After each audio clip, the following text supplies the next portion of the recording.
Olutalo okutegwanga Russia ne Ukraine bwe lwabalukawo ebyenfuna by'amawanga gakyakula byatandika okutagala nga kino kyava ku bbeeyi y'amafuta okulinnya anti amawanga gano abiri gamanyiddwa nnyo mu kutunda amafuta mu mawanga amalala nga mu kiseera kino wano mu Uganda bannansi bagagula ku buseere.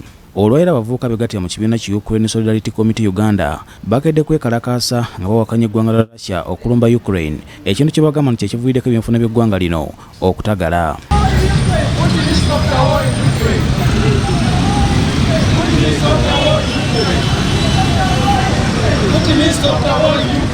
Bano batambudde mu kibuga wakati nga bagalidde ebipande ebiriko obubaka obuvumirira ebikolwa bya Russia.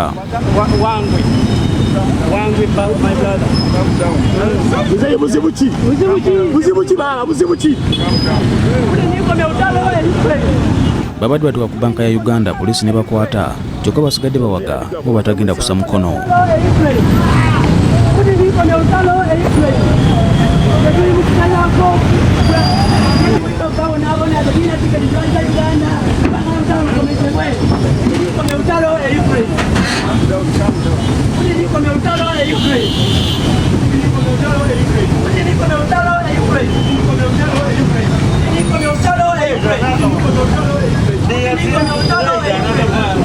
Amyuka omwogezi wa poliisi mu Kampala ne Mina Luko esigire gwe tufunidde ku lukomo ayakasizza okukwatibwa kw'abavubuka bano kyokka n'alabula ku bikolwa bino.